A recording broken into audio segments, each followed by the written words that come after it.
When I was a child, my mother left us. Now, she seems unable to understand my wife, showing a lack of respect perhaps due to her own struggles that she's yet to fully resolve.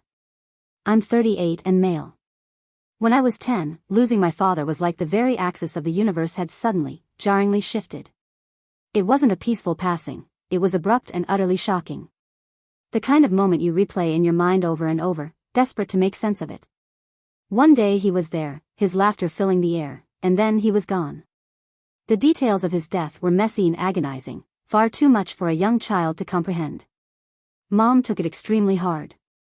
She tried to hold herself together, but you could see the strain in her eyes, the way her hands trembled more each day. She was a changed person. Our home transformed into a different world, the colors faded, the sounds muted. Mom, who had once been the heart of our home, radiating warmth and laughter, now seemed like a mere shadow of her former self. She'd sit at the kitchen table, blankly staring at the coffee she'd poured but never drank, lost in thoughts that visibly pained her. I remember the morning she told us of her decision to return to her homeland. Her voice was steady, but her hands quivered slightly, betraying the turmoil within. As she left, our family's daily routines grew increasingly empty and silent. The walls seemed to echo with the ghosts of our past. Conversations in every room held memories of Dad's laughter and comforting presence. Mom said it was all too painful a reminder of what we'd lost. She needed space to grieve, away from the environment that so acutely echoed his absence. It's just for a little while, she said, forcing a smile that didn't reach her eyes. As a child, I didn't grasp the full gravity of what was happening. I simply nodded, believing she'd be back soon, that this was a brief break and life would return to normal. But Mom's move, intended as a short escape from her grief, became permanent. When she did come back, there was awkwardness and palpable tension, as if she were a guest rather than the mother who'd raised us. I saw guilt in her eyes, her struggle to reconnect with children who now felt like strangers as the weeks turned into months and then years. Birthdays and holidays came and went without her. Phone calls became our only link, and over time, her voice grew less familiar, strained with a sadness that was palpable. Each call was a reminder of the widening chasm between our old life with Dad and our new reality. After Mom left, it was the Nelsons, old family friends who'd known us since infancy, who took us in. Mr. Nelson had been Dad's college buddy, and Mrs. Nelson had been Mom's maid of honor. They did their best to fill the void. They converted the guest room into our new bedroom, stocked the fridge with our favorite snacks, and even tried to maintain the same holiday traditions we'd celebrated as a family. But despite their kindness, the house never truly felt like home. It was always a bit too clean, too quiet, lacking the warm chaos that had filled our own home. At night, the silence seemed to echo from the walls, a harsh reminder that this wasn't a temporary sleepover. I recall lying in that guest bed, staring at the ceiling, listening to my sister's soft breathing in the bed beside mine. She seemed to be adjusting better, or perhaps she was just hiding her feelings. For me, the nights were the hardest, when the what-ifs would haunt me. What if I'd been less of a burden? Would Mom have stayed if I hadn't been so much like Dad, as she often said? My thoughts would spiral, and I'd find myself gasping for air, that old, familiar pang of abandonment resurfacing. Sometimes my sister would hear me, and her soft knock on the door was a prelude to her sitting by my bed, whispering reassurances, trying to soothe the fears and doubts that gnawed at me. But no matter how gentle her touch or kind her words, nothing could replace the comfort of my mother's embrace. This experience profoundly shaped how I raise my own children. I've always been determined to be there for them, a constant presence in their lives. I want them to feel safe, to know I'll always be there, no matter what. Because my mother's absence, her choice to withdraw when we needed her most, left a void in my life that I've sworn never to repeat. Intellectually, I understand that Mom was dealing with her own grief, trying to find a way to cope. But emotionally, it still stings. Accepting her decision was one of the toughest parts of growing up. Even now, it's a struggle not to let that old resentment taint the love I still hold for her. My wife is a wonderful woman. We met in a dull Economics 101 class, and it turned out that the connection we felt was stronger than our mutual dislike for the subject. Her presence was a refreshing contrast to the professor's monotonous tone. She had a unique way of scribbling notes, almost artfully, her expression flitting between amusement and exasperation as we began sharing them. Later, when our casual coffees evolved into long dinners and we started thinking about a future together, I told her about my family. It was a summer evening in a small park near campus, watching the sunset. The weight of my past urged me to open up. I began with the good memories, my dad's booming laugh, how he used to scoop me up in the air. Then I moved on to the tougher truths, how things changed after Dad died, how the brightness dimmed, and how Mom finally left. I told her about the years of feeling adrift, being raised by kind family and friends who couldn't fill the void my mother left. My wife listened quietly, her hand finding mine, her eyes never leaving my face. In them, I saw a deep well of empathy and understanding. When I finished, she let out a soft sigh and gave my hand a gentle squeeze. Instead of bombarding me with questions or pity, she shared her own story of loss, how she'd lost her grandparents and much of her extended family, which made her feel isolated in a different way. That's when I realized how much I needed someone who understood not just my joys but my pains. Sharing my past with her and her acceptance of my family's complex dynamics only deepened my feelings for her. I knew then that she was more than a partner, she was my ally, someone who would stand by me. Ever since I shared my family history with my wife, there's been an unspoken tension. My wife has always been incredibly supportive of me, understanding my feelings. But she's been hesitant about my mother herself. It's not out of malice or disrespect. It's more about her struggle to reconcile the abandonment I felt as a child with the woman my mother has become. A few times since we married, I've tried to explain to her that my mother was just trying to cope in her own way after my father's death. That she was grieving, lost without him. I hoped to fill the emotional void my mother's departure had created not only in my life but in our marriage. It wasn't that she didn't love us, she just needed time. For my wife, who views the world through the lens of fierce loyalty to family, the idea that a mother could leave her children in the care of others, regardless of the circumstances, is a bitter pill to swallow. She's never been rude about it, never dismissive of my relationship with my mother. She encourages me to call her, supports my trips home to see her, and is always the first to suggest sending gifts on Mother's Day. But she remains distant, a polite coldness setting the boundaries of their interaction at family gatherings or holiday dinners. When my mother is around, my wife is warm but aloof. She smiles and makes small talk, but there's a guarded look in her eyes. There's an unspoken line that everyone seems to understand. "I'm here for you," she whispers to me, squeezing my hand under the table, a silent reassurance that her attitude isn't meant to hurt me. It's a delicate balance navigating this quiet standoff between them. I often find myself in the middle, translating not only words but emotions and unspoken thoughts between my mother and my wife. My wife is simply fiercely protective of those she loves, hoping to ease the hurt caused by my mother's aloofness. Gently, I remind Mom that she has her flaws but regrets those years away, trying to reignite empathy from the ashes of the past. This dynamic, far from ideal, has become part of the rhythm of our lives. My wife's unwavering support of my relationship with my mother, while choosing not to engage more deeply herself, speaks volumes about her respect for me. Even if it's a compromise she quietly endures, it's a silent testament to her strength and her deep understanding of my need to maintain this tenuous connection to my past. Recently, I decided it was time for another trip back to my home country so the kids could spend some time with their grandmother. My wife couldn't come due to her demanding job, and while she encouraged us to go, I could tell she was relieved not to face the usual tension that accompanied these visits. I explained the situation to my mother when we landed, and she nodded, saying she understood, but her disappointment was obvious. The first few days were a whirlwind of activities. My mother went all out, taking the kids to local parks and museums. She filled our days with laughter and stories, as if those moments could make up for all the lost time.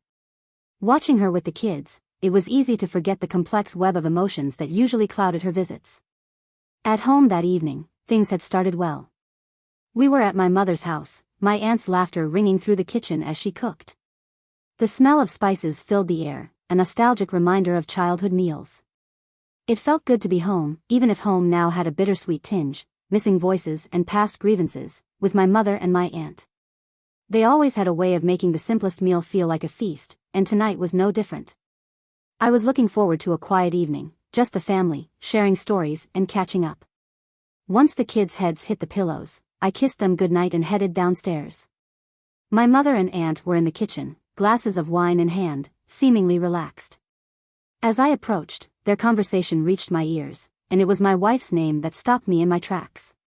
"She's too good for us," my aunt's voice carried, tinged with resentment, and there was a clink of glasses, probably my mother's. I heard my mother nod in agreement as my aunt added, "Yes, but don't bring it up around him. She's a snob, but it's not worth the argument." Standing there in the dim light of the stairwell, I felt a knot tighten in my stomach. My wife was meticulous about how she interacted with my family, careful never to flaunt her background or make anyone feel inferior. She'd go out of her way to connect, to show interest in their lives, even if it meant stepping out of her comfort zone. I knew her reticence sometimes came from a fear of overstepping, not from a sense of superiority. To hear my family talk like this ignited a fire in my chest that was hard to quell. The familiar pain of being caught between the people I loved resurfaced as they continued, oblivious to my presence, airing grievances usually whispered behind closed doors. When my mother looked up and saw me, her expression shifted from surprise to something like guilt, and the conversation halted, replaced by a tense silence. "I heard what you said," I found myself saying, my voice harsher than I intended. My aunt tried to brush it off, saying it was just a slip of the tongue, but the damage was done. The air was thick with unspoken tensions. With years of miscommunication and hurt feelings, I explained, perhaps more sharply than I should have, that my wife had never been superior. That she put her career and our family's well-being above all else. Born into a wealthy family, she was an only child, the sole focus of her parents' love and hopes. Tragically, her parents died when she was still a teen, an event that thrust her into early adulthood. They left her everything, their sprawling estate, significant investments, and various other assets. Despite the wealth and responsibility that landed on her shoulders at such a young age, she never let it define her. Instead, she channeled her energy into her studies and, later, her career, proving to everyone that her achievements were the result of her own intelligence and hard work, not just her inheritance. In life, she was accustomed to a certain kind of luxury, high fashion, gourmet foods, exotic vacations. But she carried it all with a grace and ease that was devoid of arrogance. Unapologetic about her tastes, yes, but never ostentatious. My family's world was more modest. We valued hard work, simple pleasures, and a close-knit community. Our home was always filled with warmth and laughter, humble but happy. The difference in our upbringings was always clear to me, and at first, I worried about how my family would perceive her. But despite these differences, my wife has never acted haughty or looked down on my upbringing. She's been nothing but respectful to my family, always engaging in conversation, offering to help with meals during visits, and bringing thoughtful gifts that showed she paid attention to what they might like, not just expensive items for show. The class difference sometimes creates an unspoken strain, especially with my mother. With her down-to-earth values and no-nonsense approach to life, she's sometimes struggled to relate to my wife's world. Though my wife has made every effort to bridge the gap, being careful not to flaunt her wealth or make my family uncomfortable, there's always been a subtle, perhaps imagined, barrier. This difference in backgrounds is sometimes magnified by innocent comments at family gatherings or lingering glances at my wife's designer clothes and accessories. It comes more from a place of unfamiliarity and maybe a bit of envy than any real disapproval from my wife. She understands this too and handles such situations with a kindness and grace that makes me love her all the more. She tries to put my family at ease, often downplaying her lifestyle and focusing on the common ground we all share. I demanded, my frustration evident in my voice. It was clear they hadn't meant for me to overhear their words, and my mother's. An apology hovered on my aunt's lips, yet her stance remained confrontational. She doesn't mingle with us as if she's one of us. She acts like she's better, she stated bluntly. Her eyes dared me to refute her, and it stung. It hurt because it was a false accusation. She's trying her best, I replied, my voice steady. Just because she doesn't always know how to show it doesn't mean she feels superior. You're misinterpreting her caution as scorn, my mother interjected, her tone softer, tinged with apology. We're just not accustomed to her ways. Maybe we judged her a bit too hastily, she conceded, averting her gaze from mine. But the damage was done. The evening's coziness dissipated, replaced by a chill that no amount of family togetherness could readily dispel. I joined them and delved deeper into the explanation, sharing how my wife had often confided her fears of not fitting in, of being seen as an outsider. The conversation was long, filled with admissions and grudging understanding. My aunt listened, her expression still betraying a hint of defiance. I hadn't anticipated any of this. My aunt was insistent that my wife's reluctance to interact was because she thought herself above them. I tried to clarify that this wasn't the case, but my aunt persisted. Eventually, my mother said it was fine if my wife felt that way, but I shouldn't defend what she deemed classist behavior. At that, I lost my temper. My wife resents Mom because she wasn't there when I was a kid, I blurted out. After the exchange with my mother and aunt, I retreated upstairs. I needed to clear my head, so I stepped out onto the back porch. The night air was crisp against my skin. I pulled out my phone and quickly texted my sister, hoping she could offer some insight. She always had a knack for finding the middle ground, even in the heat of emotion, and her reply came almost instantaneously. Just apologize to Mom and Auntie, okay? It's not worth the fight, it read. It was typical of her to advocate for peace, even if it meant swallowing her pride. I stared at the phone, her words glowing in the dim light. It wasn't that straightforward for me. I didn't bear a grudge against Mom. I understood the decisions she made during our childhood were under the crushing weight of grief. But hearing her and my aunt speak so dismissively of my wife, as if her efforts to blend in and respect their ways counted for nothing, roused a fierce protectiveness in me. It wasn't just the words that cut deep, it was the realization that such conversations likely weren't new. They probably had shared these thoughts before, not just tonight. Between them, they had painted my wife in a false light, and it felt like a betrayal, not only of her but of the family unity I hoped for.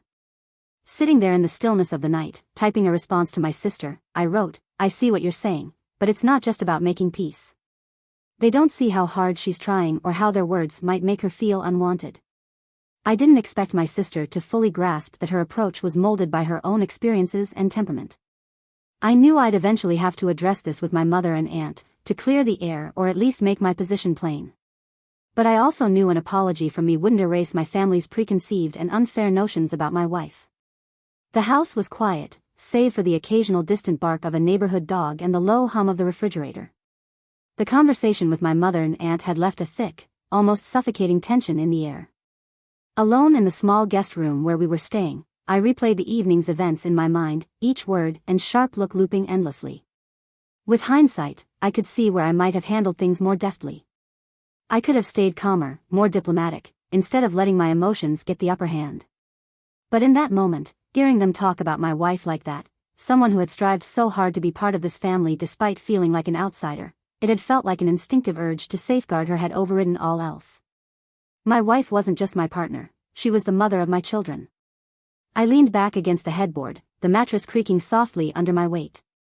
The room was adorned with old family photos and trinkets, a poignant reminder of my family's deep roots and history here. It made my decision even more agonizing, knowing that leaving early would seem like surrender, as if we were allowing those petty remarks to drive us away. But staying also felt unfeasible, with every forced smile and strained conversation. The kids were asleep in the adjacent room, blissfully unaware of the adult turmoil. I didn't want their memories of this trip marred by underlying conflict or the tension I was so acutely conscious of. I pulled out my phone and scrolled aimlessly for a few moments before deciding to book flights for us to return home earlier than planned. It wasn't merely about escaping an uncomfortable situation, it was about safeguarding the peace and mental well-being of my family. My wife, who hadn't even accompanied us on this trip, deserved to know that her feelings were validated not just by words but by actions. I realized this was more than a logistical alteration, it was a declaration that while family was important, the respect and well-being of my immediate family, my wife and children, came first. She's not opposed to the idea of visiting my home country and has done so in the past. However, her job is extremely demanding. She's practical about it. She told me that if the four of us were going to travel that far, she'd rather wait and take a longer trip together, one that was truly a vacation, free from the shadow of obligations or past tensions. If we're going to travel that far, let's make it a real getaway, not just a brief visit, she had said. It's not just about the travel time, it's about the opportunity to unwind and relish each other's company. Her job in corporate law demands long hours, tight deadlines, and high stakes. That kind of pressure is unrelenting. So this time, when the chance arose for me and the kids to visit my mom, my wife encouraged us to go while she stayed behind to handle a major case at work. She framed it as a matter of practical necessity, not preference. Have fun with your mom. The kids miss her, and it's vital they spend time with her, she had said as she kissed me goodbye. She's always been clear about boundaries. If my mom were to visit, she'd welcome her warmly, offer her the guest room, cook her meals, and engage her in pleasant conversation. There's no animosity, just a desire to avoid uncomfortable situations. It's about maintaining harmony, ensuring that when we do come together, it's quality time, not obligatory time filled with awkwardness and forced small talk. My wife has always been composed about her feelings toward my mother. Back when our relationship was evolving from serious to truly committed, around the time of our engagement, I asked her point blank about her hesitance. It was a quiet evening, just the two of us cleaning up after a peaceful dinner at home. She explained that the unease stemmed from my mother's prolonged absence during my childhood. It signaled potential complications and family dynamics I didn't want to get entangled in more than necessary, she said, her tone even but resolute. It's about minimizing stress so we can enjoy our time as a family when it happens. That conversation set the tone for how things would be. True to her word, she hasn't brought it up unless prompted. Over the years, becoming a parent myself has further opened my eyes to her perspective. The thought of not being there for my children, of leaving them early, is unthinkable. I understand how deeply my mother's choices could have influenced my wife's understanding of family and commitment, her instincts for stability and presence. It's made me appreciate her viewpoint, even if I don't always fully concur. Reservations update. It's been a few months since I made my initial post. After reading your comments, I realized it would be hasty to leave without attempting to resolve things. So, the morning after the tense conversation with my mother and aunt, I sought a private talk with my mother. The house was quiet, with soft light seeping through the curtains, casting a tranquil spell over the living room where we settled. Apprehensive about the discussion, perhaps fearing further confrontation, I began with an apology. For my outburst last night, I said, my tone firm yet conciliatory. I want to clear the air, but I also need to stand up for my wife's perspective, which I believe is crucial to convey clearly. I continued, I'm sorry for the way I reacted, but we need to talk about why you think it's acceptable to say those things about my wife. My mother nodded, her expression a blend of regret and a touch of remorse. She listened as I reiterated that the comments I'd overheard were hurtful and baseless. We should be able to address problems openly, not let them fester, I added, hoping to initiate a more productive dialogue. My mother sighed, a long, weary exhalation that seemed to carry the weight of years past. I understand, she replied, but you have to see where I'm coming from. She then recounted how isolating it was for her after my father died, how she needed to return to her own family. It wasn't about abandoning you or your sister, she insisted. I listened, trying to bridge the gap between my understanding and her experience. I get it, Mom, and I don't think anyone blames you for seeking support, I said. But my wife sees it differently. She can't fathom leaving children behind at such a critical time. My mother bristled slightly at this.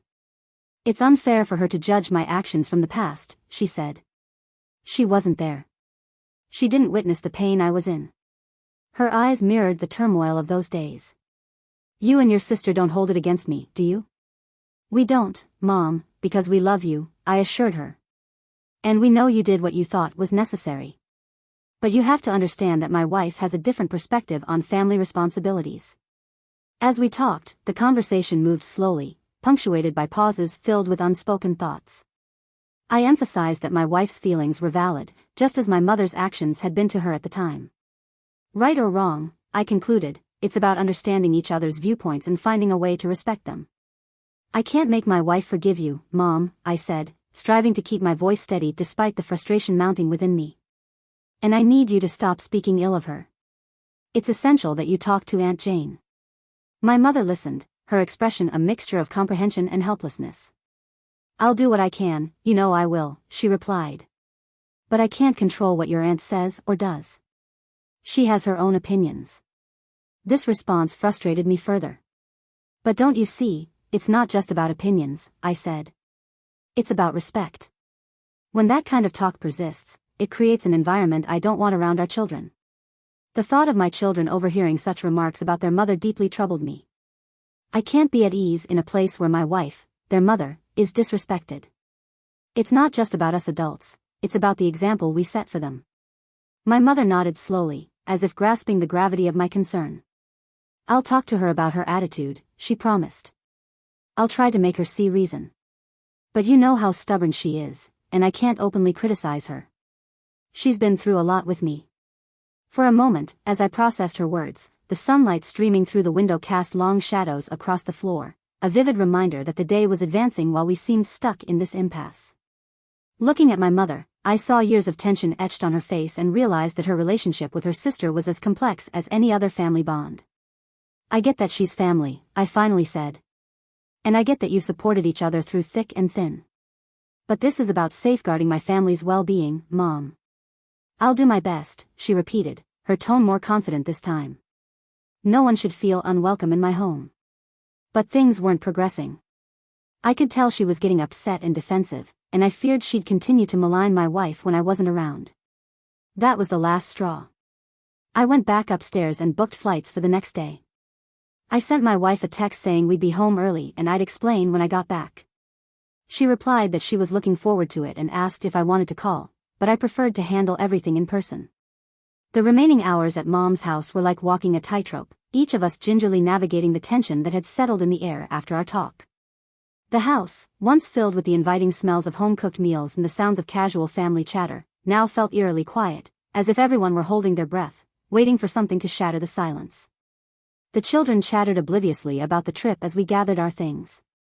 Unaware of the swirling undercurrent around them, the children were abuzz with excitement about going home, chattering non-stop about showing their mom all the things they'd seen. I tried my best to mirror their enthusiasm, but my mind was consumed by the conversation I'd had with my mother and the unresolved issues that now loomed between us.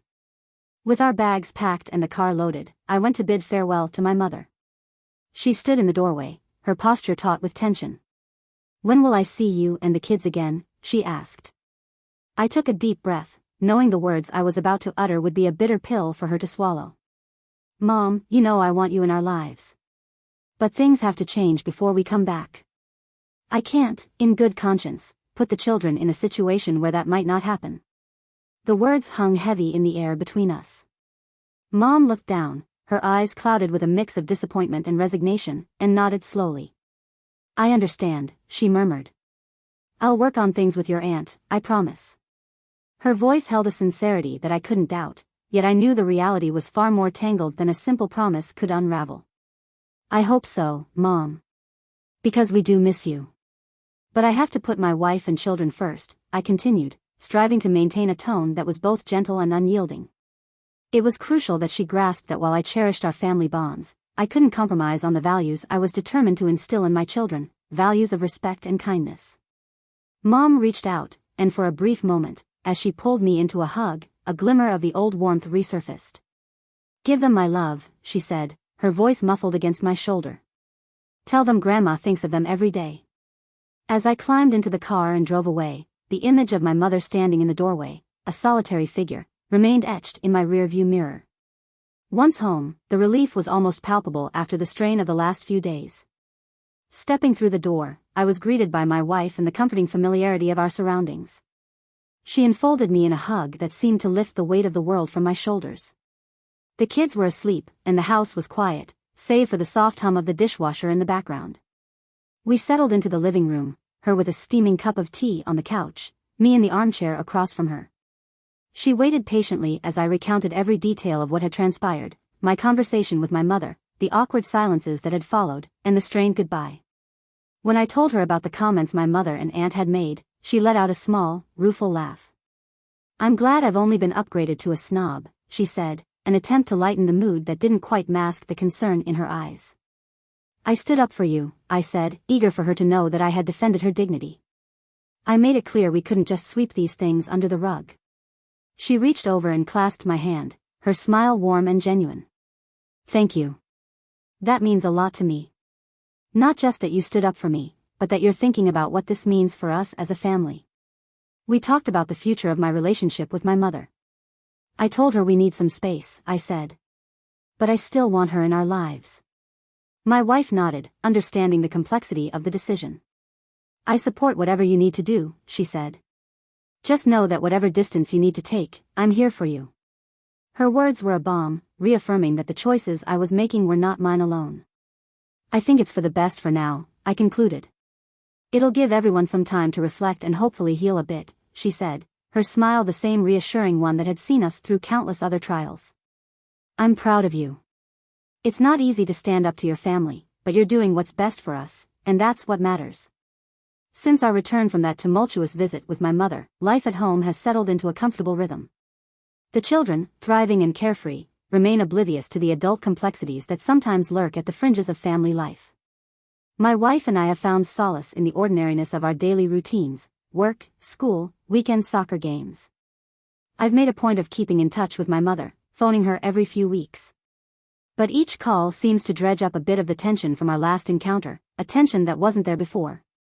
Our conversations are now punctuated by long, awkward pauses where once words had flowed freely. It's evident that she's still grappling with the boundaries I've set and perhaps feeling a bit isolated as a result. My sister, always the family peacemaker, confides in me during our chats that she's been having regular conversations with Mom. She mentions that Mom feels judged, not only by what happened during our last visit but also by the lingering echoes of her past decisions. The lingering echoes of her past choices are still haunting her, my sister explained one evening, her voice laced with concern. She feels like everyone's holding her grief against her. I listen and try to understand that grief is a complex, shape-shifting thing. I hope that in time Mom will see that it's not about condemnation, but about comprehending each other's boundaries and emotional needs. I want my children to have a relationship with their grandmother as much as I want to safeguard my wife's emotional well-being. I'm acutely aware of how hard this situation has been on her, despite her unwavering support and understanding. Trying to navigate these choppy waters without capsizing anyone has been a challenge. Since becoming a father, my perspective on family and relationships has shifted.